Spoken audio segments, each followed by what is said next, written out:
You know what's wild? The scariest moment in a creative's life isn't starting the side hustle. It's when it actually starts working. You've got clients, income, momentum, and suddenly you're staring at your day job like, do I really need this anymore?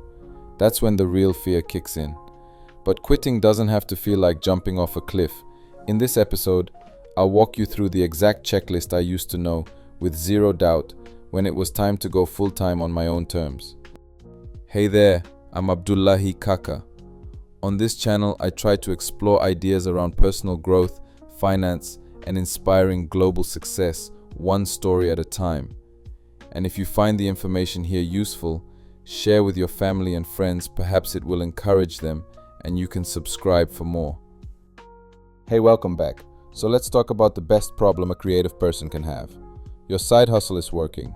That thing you started on weekends, fueled by passion and late night coffee, it's actually making real money. The clients are happy, the work is fulfilling, and for the first time, you see a path to a different kind of life. But right behind that excitement comes a terrifying question, one that probably keeps you up at night. Should I quit my job? It feels like standing on the edge of a cliff. On one side is the safety of your steady paycheck. On the other is the dream of full-time freedom.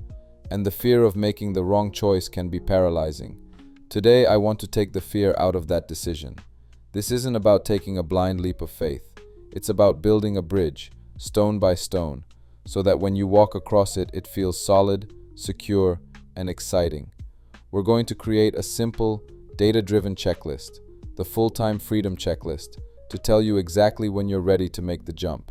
Okay, the first and most important checkpoint is the income threshold. You need to prove that your side hustle can consistently replace your day job's income. The rule I trust is the 80% rule. When your side hustle has consistently brought in at least 80% of your day job's take-home pay for several months in a row, you've hit the threshold. Why 80%, not 100%? Because once you quit your job, you reclaim 40+ hours a week. That extra time is a massive asset that you can easily use to close that final 20% gap and then soar past it. One great month is a fluke, 2 is a coincidence, 3 is a pattern. The second checkpoint is the stability metric. You need to have hit that 80% income threshold for at least 3 to 6 consecutive months. This proves your business isn't just lucky, it's sustainable. It shows you have real demand in the market. This consistency is what separates a hobby that makes money from a viable business. It's your proof that you can weather the natural ups and downs of entrepreneurship. Next, let's talk about your safety net. This is your freedom fund. Most people call it an emergency fund, but I like freedom fund because that's what it buys you, the freedom to make decisions without fear. Before you quit, you should have 3 to 6 months worth of your essential personal living expenses saved in a separate, high-yield savings account. This is your buffer.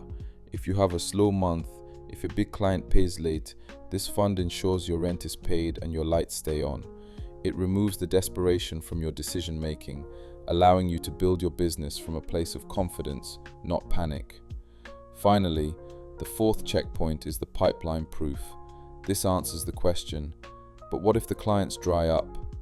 You need to have a repeatable system for finding new clients. It doesn't have to be complicated. It could be a strong referral network, a good social media presence, or a consistent record of winning proposals on a freelance platform. You just need to know, with confidence, how you got your last 3 clients and how you're going to get your next 3. This proves your success is a result of a system, not just luck.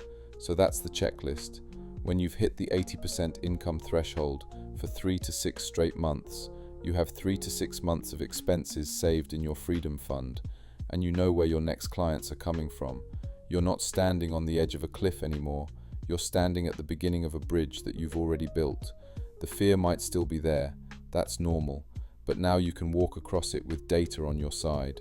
To make this even more tangible for you, I've created a simple, one-page PDF called the Full-Time Freedom Checklist. You can download it for free using the link in the description to track your own progress. If this conversation helped bring some clarity to a huge decision, I'd be honored if you subscribed. And I would love to hear from you in the comments. Which of these 4 checkpoints are you currently working on? Let's support each other on this journey. Thank you for being here.